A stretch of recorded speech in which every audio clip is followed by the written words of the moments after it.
Hello everyone. तो बात कर रहे हैं इस वीडियो के अंदर हम स्लेटर रूल के बारे में, ट्रिक फॉर स्लेटर रूल।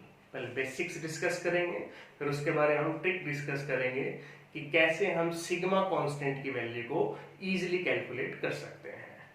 तो Slater rules, name of scientist, in the honour of name of scientist J C Slater 1931, उन्होंने बताया कि किस तरीके से इनर सेल इलेक्ट्रॉन कंट्रीब्यूट करते हैं या स्क्रीनिंग को कोज करते हैं और उस वैल्यू को हम कैसे कैलकुलेट कर सकते हैं। तो उसके लिए बात कर रहे हैं। तो सिग्मा को कैलकुलेट करने के लिए, स्क्रीनिंग कांस्टेंट को कैलकुलेट करने के लिए हम बात करते हैं स्लेटर रूल के बारे में। सिग्मा किस चीज को मेजर करता है? सिग्मा मेजर करता है स्क्रीनिंग कांस्टेंट की वैल्यू। वो कहां से आती है? Means it measure the repulsion on that electron. जिस इलेक्ट्रॉन के लिए हमने सिग्मा कांस्टेंट की वैल्यू निकालनी है, उस पर रिपल्शन को मेजर करता है। उस पर रिपल्शन किसकी वजह से हुआ? सेम सेल के इलेक्ट्रॉन की वजह से या इनर सेल, कि उसके सेम सेल में भी जो इलेक्ट्रॉन प्रेजेंट है वो भी आपस में रिपेल कर रहे हैं, और जो इनर सेल के अंदर इलेक्ट्रॉन प्रेजेंट है वो भी आपस में क्या कर रहे हैं? रिपेल कर रहे हैं। उनकी वजह से ये लिखा जाएगा, उसको कैलकुलेट करता है। तो बेसिक फंडा क्या है बेटा, कि जिसका भी आपने सिग्मा निकालना है, स्क्रीनिंग कांस्टेंट निकालना है, पहले आपने एलिमेंट के कॉन्फ़िगरेशंस को लिख लेना है अकॉर्डिंग टू अबव प्रिंसिपल या पाली एक्सक्लूजन, हुंस रूल, जितने भी रूल थे उनके अकॉर्डिंग हम कॉन्फ़िगरेशंस को लिख लेंगे। लिखने के बाद फिर हमने क्या करना है? लिखने के बाद हमने एक फॉर्मेट है, इस फॉर्मेट के अकॉर्डिंग हम उनको अरेंज करेंगे। फॉर्मेट ये रहेगा, पहले 1s, फिर 2s 2p कंबाइन, फिर 3s 3p combine, 3d 4s 4p 4d 4f। इस तरीके से हमने उनको फॉर्मेट में लिखना है। लिखने के बाद अब जो बात याद रखनी है कि जिस भी इलेक्ट्रॉन के लिए आप सिग्मा निकालना चाह रहे हो, उसके राइट में जो भी है सेल या सब सेल, उनका कंट्रीब्यूशन 0 है। मान लीजिए मैं आपको कहूं कि 2s के अंदर इलेक्ट्रॉन प्रेजेंट है, इसके लिए सिग्मा निकालो, तो इसके राइट में जो भी है 2p 3s 3p, तो उनका कंट्रीब्यूशन क्या माना जाएगा? 0। तो 2s वाले पर किसका इफेक्ट होगा? 1s का, या जो 2s के अंदर ही 2 इलेक्ट्रॉन है तो दूसरे वाले का होगा। Clear my point? अगर मेरे को 4s पे निकालना है कि 4s सब सेल के अंदर जो इलेक्ट्रॉन है उसमें हमने सिग्मा कैलकुलेट करना है, तो 4s से पहले जो है लेफ्ट में है वो कंट्रीब्यूट कर रही है सिग्मा को, जो उसके राइट में जो भी सब सेल्स होंगी वो कंट्रीब्यूट नहीं करेंगी, उनकी वैल्यू 0 है। यही बात यहाँ लिखी गई है। Electron present on right side of the given electron have no contribution to the value of sigma. तो बात करें ट्रिक के बारे में कि सिग्मा की वैल्यू को हम कैसे कैलकुलेट कर सकते हैं। तो सिग्मा की वैल्यू कैलकुलेट करने के लिए हमें ये ध्यान रखना है कि किस इलेक्ट्रॉन के लिए कैलकुलेट कर रहे हैं। वो एस सब सेल में है, पी में है, डी में है या एफ में है। अब बात करते हैं, ये टेबल मैंने यहाँ बनाई है, इस टेबल को हम ध्यान में रखते हुए सिग्मा की वैल्यू को कैलकुलेट कर सकते हैं। टेबल के अंदर पॉइंट लिखे गए हैं इलेक्ट्रॉन इन ऑर्बिटल, किस ऑर्बिटल में है, एस या पी में है, डी और एफ में है। एस और पी के लिए एक ही रूल है, डी और एफ के लिए थोड़ा सा चेंज है। सिग्मा वैल्यू पर इलेक्ट्रॉन कि एन सेल में ही है, अगर इलेक्ट्रॉन एन सेल में है वो कितना कंट्रीब्यूट कर रहा है सिग्मा के लिए, n-1 में है वो कितना करेगा, n-2 n-3 या फर्दर में है तो कितना कंट्रीब्यूट करेगा पर इलेक्ट्रॉन, कि एक इलेक्ट्रॉन सिग्मा की वैल्यू के लिए कितना कंट्रीब्यूट कर रहा है। तो मैं बात करूं अगर s और p इलेक्ट्रॉन की, n आउटर सेल होगी आपके पास, मान लीजिए आउटर सेल है n, n-1 n-2 n-3 और जैसे भी है। तो अगर s और p के लिए है तो उसका इलेक्ट्रॉन का कंट्रीब्यूशन n सेल वाले का 0.35 रहेगा, n-1 में है तो 0.85 रहेगा, n-2 या फर्दर उससे लोअर में है तो उसका कंट्रीब्यूशन 1 रहेगा। ये बात अभी जब एग्जांपल लेके सोल्व करेंगे तब आपको आसानी से क्लियर होगी कि 0.3 0.85 1। डी और एफ ऑर्बिटल्स के लिए बात करूं, n के लिए वही है, n अगर सेल के अंदर इलेक्ट्रॉन है उसका कंट्रीब्यूशन दूसरे इलेक्ट्रॉन के लिए वो 0.35 का है, n-1 में है, डी और एफ की बात करूं तो उसका कंट्रीब्यूशन 1 है, और n-2 और n-3 में भी क्या रहेगा, 1 रहेगा। ये कॉमन है दोनों का, ये बात अलग है बस s और p में कि n-1 के लिए s और p में 0.85 है और d के अंदर कितना है, 1 है। अभी एक एग्जांपल ले लेते हैं, उससे ये बात क्लियर हो जाएगी। तो यहाँ एग्जांपल ले लिया हमने आयरन का, आयरन 26। पहले क्या कहता है रूल कि राइट द इलेक्ट्रॉनिक कॉन्फ़िगरेशन।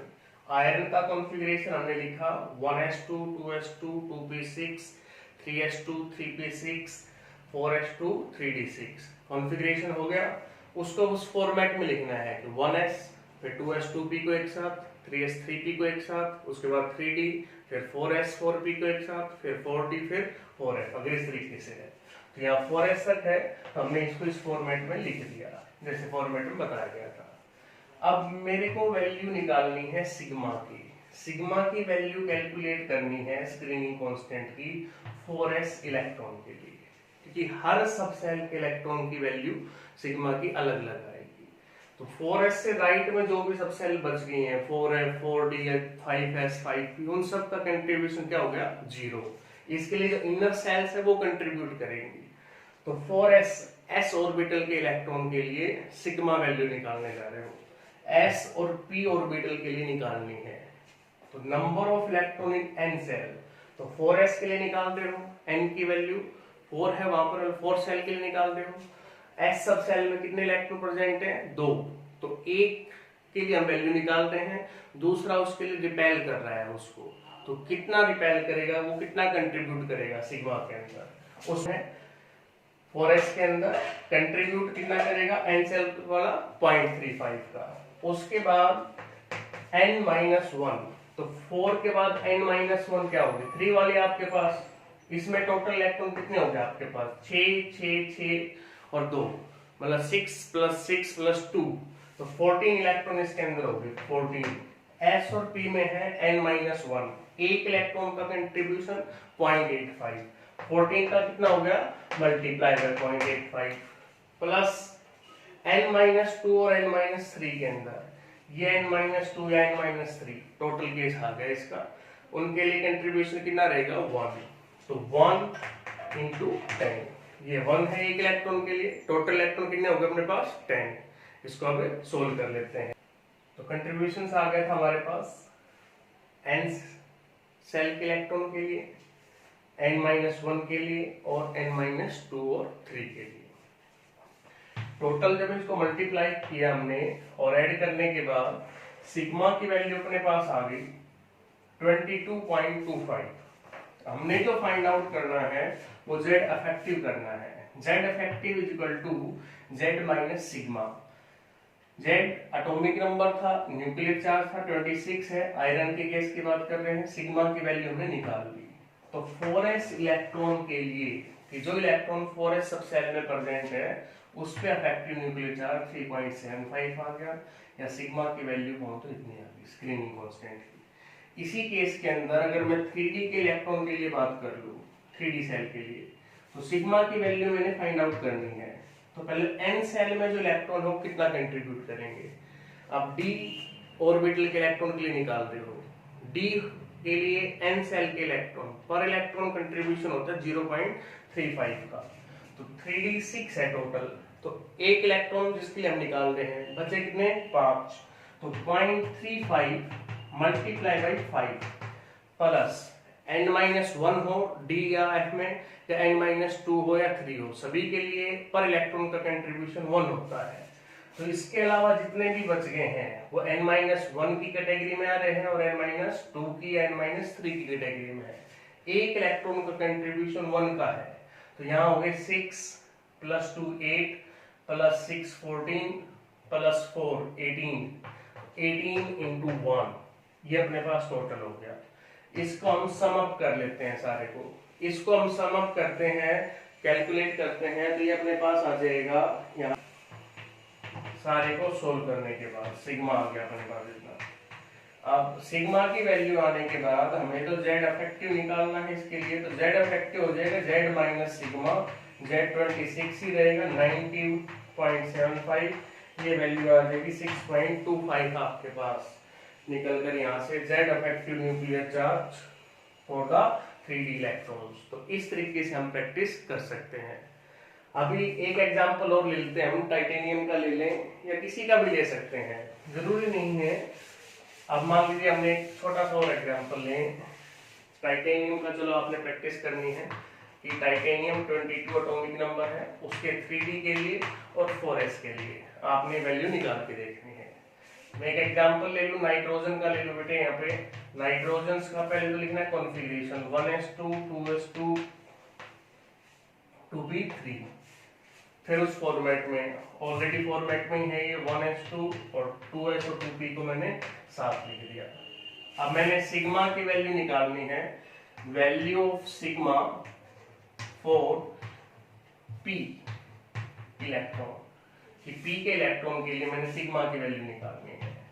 तो क्या कहता है रूल कि s और p के लिए n, अब p में 3 इलेक्ट्रॉन है, एक के लिए आप निकाल रहे बच गए 2, तो उनका जो कंट्रीब्यूशन रहेगा 0.35 इंटू 2 प्लस n-1 में है। ओके, अब यहाँ पर भी n की बात थी, तो यहाँ भी n की वैल्यू 2 है, 2 इसके टोटल कितने हो गए थे 4 यहाँ पर। और n-1 की बात करूं तो n-1 में 2 इलेक्ट्रॉन है, पर इलेक्ट्रॉन कंट्रीब्यूशन कितना हो गया 0.85। इसको हम सोल्व कर ले, ये अपने पास किसकी वैल्यू आ गई, सिग्मा की वैल्यू आ गई है। तो इस तरीके से आप प्रैक्टिस कर सकते हो सिग्मा की वैल्यू को कैलकुलेट करने के लिए स्लेटर रूल से। आई होप कि आपको ये वीडियो पसंद आया होगा, और जो ट्रिक है इसकी प्रैक्टिस करनी है, कंपटीशंस के लिए भी है और हायर क्लासेस के लिए भी, ग्रेजुएशन के अंदर भी यूज होता है, पोस्ट ग्रेजुएशन के लिए यूज होता है। तो आगे की नोटिफिकेशंस के लिए या फर्दर इंफॉर्मेशंस के लिए चैनल को लाइक और सब्सक्राइब जरूर करें। Thank you, bye bye.